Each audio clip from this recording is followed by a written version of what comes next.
Yang sudah tamat SMA juga boleh, ya, lanjut di luar, bisa kuliah, ya.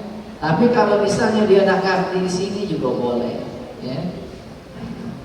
Jadi kalau sudah tamat SMA, berarti kalau misalnya masih ada di sini ngabdi, ya, khidmat, ya. Di luar kata gawe Ustaz, ya. Bingung masih, ya, kuliah ida, ya. Kalau kata kegiatan khidmat di sini. Nah, makanya supaya kita tidak bingung dalam perjalanan hidup ini, Allah sudah kasih petanya, petunjuknya, ialah Al-Quran, ya. Makanya orang Islam ini aneh, dia kalau tidak memanfaatkan ini sudah dikasih sama Rasulullah, ya. Kata Rasulullah, wa taraktu fikum amroini lan tadillu abadan ma in tamassaktum bihima. Aku tinggalkan, ya, kepada kamu dua perkara, ya. Dijamin kamu tidak bakal tersesat selama berpegang teguh dengan dua perkara itu. Pertama adalah kitabullah, ya. Yang kedua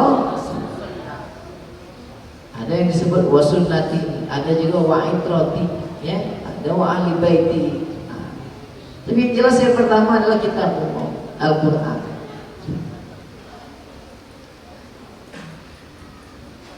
Ya, Ustaz pagi tadi cerita sama yang santri PPT program pasca tahfiz, ya.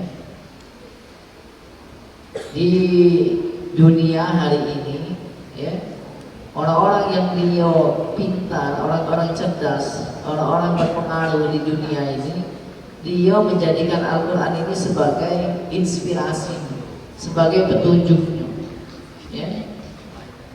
Kalau ada orang hari ini dia sukses, kalau Ustaz di Jakarta dulu sering ada orang hebat, orang sukses, tapi suksesnya dunia akhirat, ya, mesti panduan hidupnya Al-Quran. Saya pernah ke kantor Mabes Polri, di kantor ini pusat Mabes Polri di Jakarta, ya, ketemu sama jenderal, namanya Jenderal Untung S. Rajab. Setiap bulan mengadakan hataman simpakan Al-Quran ribuan, ya. Anggota Polri hataman dia. Waktu itu yang menyelenggarakan panitianya namanya masih bintang 1 waktu itu beliau, Brigjen Untung S. Rajab. Nah, Ustadz penasaran pengen wawancara ke beliau. Terus Ustadz temui Gus Dur, almarhum Gus Dur. Gus Dur masih hidup waktu itu di Ciganjur. Saya datang ke Ciganjur karena tiap pagi beliau open house. Ngantri Ustadz panjang, orang pengen ketemu sama Gus Dur. Terus pas sudah giliran Ustadz, ditanya sama Gus Dur, ada apa Cung? Ya. Gus, saya mau wawancara Pak Brigjen Untung S. Rajab di Mabes Polri. Terus kata Gus Dur, sudah temuin, bilang ABG, anak buah Gus Dur. Siap Gus. Langsung Ustadz ke Mabes Polri dengan bekal ada kartu pers, kartu wartawan, Ustadz bikin dulu. Ustadz masuk ke Mabes Polri, ya. Sampailah di depan ruangan Pak Brigjen Untung S. Rajab itu, wah langsung disambutnya. Apa kabar Pak, katanya, apa kabar Gus Dur? Sehat Pak? Ustadz duduk tuh, wawancarain beliau tuh. Karena dia subhanallah, ya, bintang 1, ya, tapi dionya dekat dengan Al-Quran. Tidak lama datang ada anak buahnya masuk, Chef Jenderal, lapor, saya mau ditugaskan ke daerah ini. Siap Jenderal, mohon petunjuk. Ditanya sama Pak Untung, agamamu apa? Siap, Islam. Kalau kamu pengen petunjuk, kamu baca Al-Quran sampai ludes. Semuanya ada di situ petunjuk. Siap jenderal, laksanakan. Oh ya, keluar habis anak buahnya. Ya. Jadi Ustaz dengar, wah hebat juga bapak ini. Ya. Jadi kalau ada orang pengen petunjuk, petunjuknya ada di Al-Quran. Cuma sayangnya orang Islam ini dia udah galak nak menyentuh Al-Quran ini, udah galak nak belajar. Ya. Coba buka Quran surat Al-Qamar ayat apa? Surat Al-Qamar. Itu ada pengulangan sampai 4 kali di situ. Ya.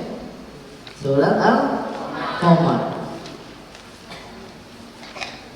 Itu saking Allah mengingatkan kepada kita, ya, untuk mengambil pelajaran dari Al-Quran. Mulai dari ayat berapa? 17, ya. A'udzu billahi minasy syaithanir rajim. Bismillahirrahmanirrahim. Walaqad yassarnal Qur'ana lidzikri fahal min muddakir. Apa artinya itu? Dan sungguh benar-benar kami telah mudahkan Al-Quran untuk dipelajari. Tinggal adakah yang ingin belajar? Diulang sampai 4 kali. Ya, ayat berapa lagi itu? Setelah itu ayat berapa lagi? 22. Walaqad yassarnal Qur'ana lidzikri fahal min muddakir. Ayat berapa lagi habis itu? Sampai 4 kali diulang-ulang oleh Allah. Berarti penegasan bahwa Al-Quran ini sudah dibuat oleh Allah sedemikian rupa, mudah dipelajari. Ya, jadi tidak ada alasan lagi sebetulnya hari ini orang-orang yang berkata tidak bisa baca. Karena sekarang sudah banyak metode baca Al-Quran. Ada Iqra, ya. Ada apa lagi? Metode baca Quran. Kamu belajar pakai metode apa dulu baca Quran? Qiraati, ya. Ya, bu'a, banyak metode-metode baca Quran. Ya. Dan itu orang Indonesia itu kreatif, ya. Ini orang yang dia nggak bisa baca Quran karena dia bukan bahasanya, dia bahasa Indonesia, baca Quran bahasa Arab, ya, huruf Arab. Tapi setelah dipelajari, ya, masya Allah, huruf 29 huruf hijaiyah itu cukup 1 bulan, ya, 1 hari 1 huruf. Namanya alif lempeng, bak bengkok, ya, bisa dipelajari. Bahkan sekarang ada yang 8 jam bisa baca, ya. Nah, terjemah. Kalau dulu nggak ada terjemahan Quran, sekarang sudah ada, diterjemahkan oleh Kementerian Agama, oleh para ulama kita. Seluruh bahasa sudah ada terjemahan. Bahasa Inggrisnya ada, Holy Quran, The Holy Quran, ada M. Yusuf Ali, The Holy Quran. Ada bahasa Urdu, ada bahasa Mandarin, seluruh bahasa sudah ada, ya. Jadi masya Allah, ya. Ya anak-anak, ya.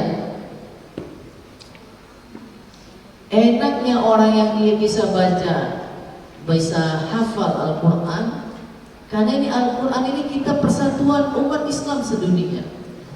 Ketika sampai di Mekah, di Madinah, haji, umroh, ya, kalau kita lagi di Masjid Nabawi, ada halakoh-halakoh di tiang-tiang Masjid Nabawi itu, namanya kutab. Itu kita kalau duduk di situ, masya Allah, saya itu akan tanya dia, anta hafiz katanya. Nah, karena Indonesia katanya kasir minal hafaz, banyak orang Indonesia yang hafal Quran. Ya. Dan ada Ustaz pernah ketemu imam di Masjidil Haram, salah satu anak muda dari Madura, dia ngajar Quran di Masjidil Haram. Iya. Kata Ustaz, kok bisa? Ya, ngajarin Quran. Ya. Nah, orang Arab belajar sama dia. Ya. Dan itulah bukti dari mukjizat. Ya. Mukjizat itu berlaku umum. Ya. Siapapun dia mau ya mempelajarinya, maka insya Allah bisa. Ya, anak-anak santri ini hafalin. Ya.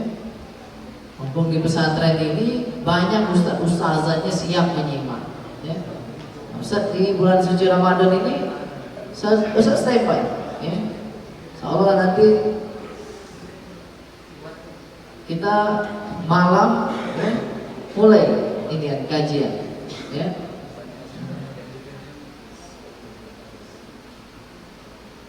Ya, pesantren ini pesantren selain dia pesantren suluk, pesantren tarbiyah. Ya, jadi pesantren ma'had Kiai Marokat di tarbiyah wasuluk. Ya, tarbiyah itu yang bagian-bagian syariatnya. Ya, hafal Quran, belajar bahasa Arab. Ya. Nah, kalau suluk bagian tarekatnya. Ya. Dan dua-duanya akan nyambung itu. Ya. Ya, jadi anak-anak, siapa di sini yang ini, yang sudah hafal ini, yang kemarin sudah 10 juz, siapa? Ada. Ahmad, siapa lagi yang perempuannya? Ya, yang di atas 10, yang di atas 10 mana lagi? Yang perempuan mana?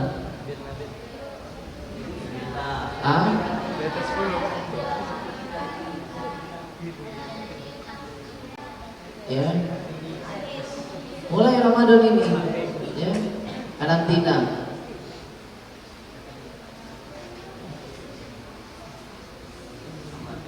Kalau dia sudah tamat misalnya, tapi Qurannya belum tamat, nah, kaget kamu di luar bisu-bisu nggak tamat gitu.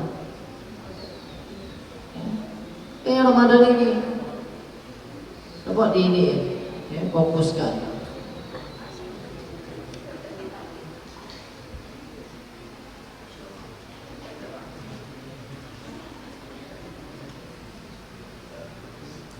Ya, jangan kita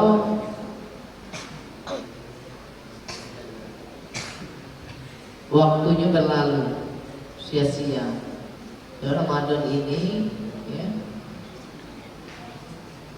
kesempatan yang paling terbaik adalah membaca Al-Quran, ya, ngapalin Quran, tadabbur Al-Quran. Ya.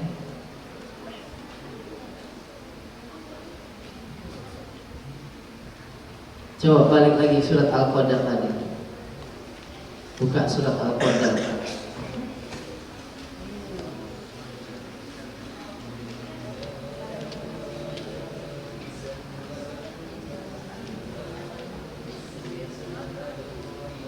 Ya.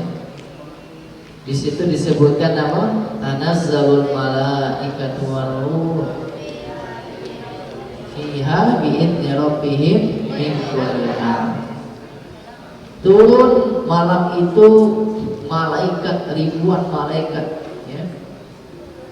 Waruh dan ruh, ya. Ruh di situ itulah Al-Quran. Ya, dalam bentuk ruh, ya. Karena seperti manusia, Al-Quran ini ada aspek jasmaninya, jasadnya, ada aspek rohaninya. Ya. Nah, dia yang akan turun itu yang aspek rohaninya. Karena aspek fisiknya ini mushaf sudah komplit, sudah sempurna. Itulah yang akan dipancarkan oleh Allah kepada adalah orang-orang yang secara rohaninya siap, ya.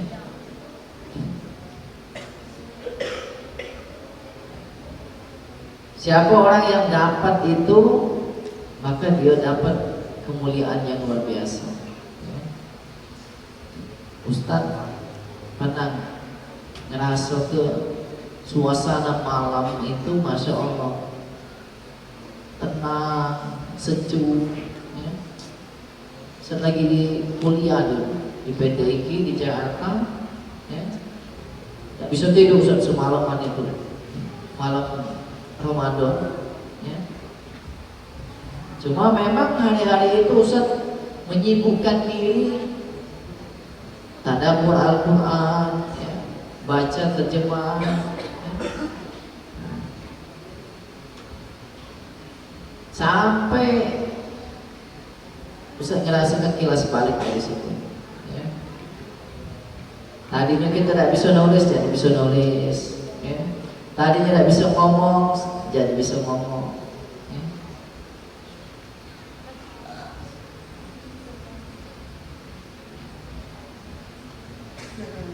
Dan itu kaget, aduh, ini kamu ngerasuk, ya. Masing-masing pengalaman spiritual itu dia akan ngerasuk, ya. Dan orang yang dia bersama Al-Quran berkah hidupnya, ya, berkah. Coba ikutin Ustaz. Al-barakatu ma'al Quran. Di mana ada Al-Quran, di situ ada keberkahan. Ya, kalau kayak Marogan dia bilang apa? Di mana ada air, di situ ada kehidupan. Kalau Ustaz, di mana ada Al-Quran, di situ ada keberkahan. Ya.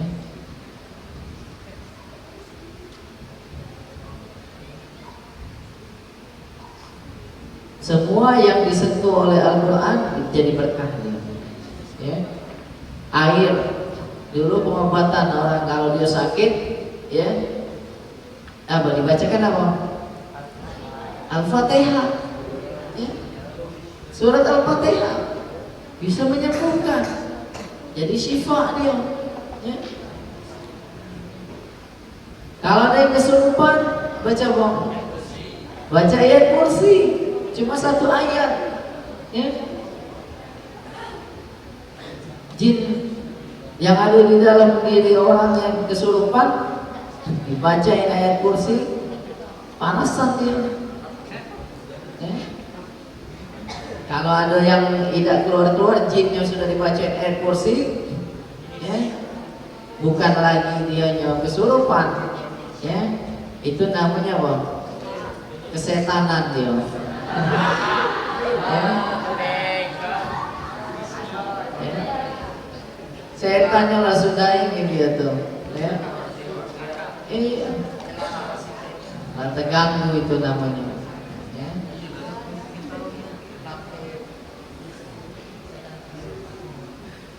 Nah, ya, jadi apa artinya berkah? Berkah itu dari bahasa Arab artinya birkah. Apa birkah itu? Kolam. Kalau ada orang nyebut birkatus sibaha, kolam renang. Nah, birkah itu sumur, ya, kolam. Itu sudah disebut birkah Zam-Zam, kolam air Zam-Zam. Air Zam-Zam itu berkah, ya. Tadinya gersang di sekitar Ka'bah itu gersang, panas, ya. Nabi Ibrahim pernah meninggalkan anak sama istrinya namanya Siti Hajar bersama anaknya Ismail. Ismail lagi bayi, ya, masih disusui oleh ibunya, ditinggalkan sama Ibrahim, dia pergi ke Palestina, ya. Nah itu Pas lagi ibunya tadi Siti Hajar, dia kehabisan asinya, dia nak netein anaknya tadi Ismail kehausan, air tak ganti, ya. Disitulah namanya Ismail tadi, kakinya dia ngentak-ngentak antara Bukit Sofa dan Marwah itu, dia lari-lari kecil Siti Hajar, ya, nyari air antara Bukit Sofa ke Bukit Marwah, Sofa dan Marwah, lari-lari kecil situ 7 kali, ya. Nah pas terakhir dia jatuh lemas, ya, sudah tidak ketemu air. Nabi Ismail kecil, dia kakinya nyentuh ke lantai itu, kemudian muncrat air, ya.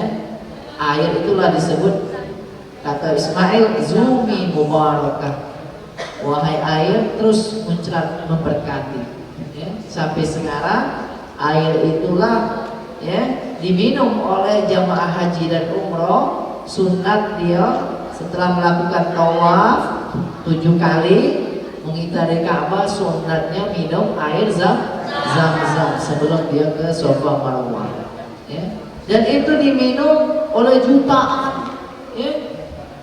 Bahkan dibawa pulang jadi oleh-oleh haji dan umroh. Ada yang bawa 5 liter, ada yang bawa 10 liter.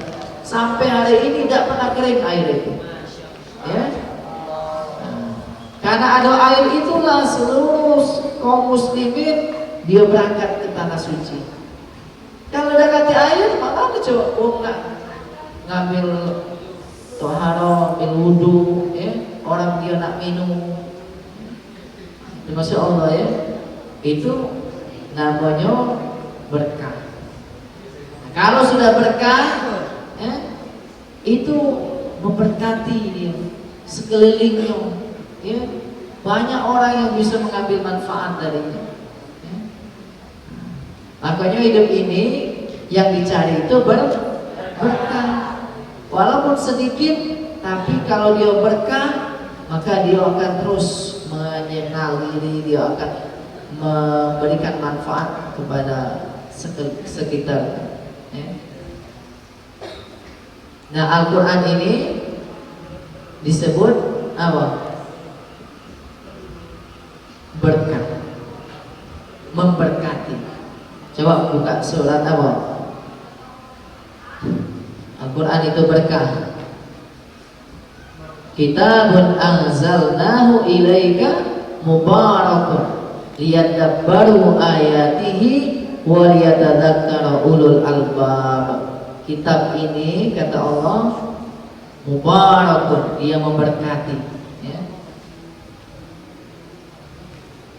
Mekah Madinah itu dulu disebutkan di surat apa? Ibrahim, ya.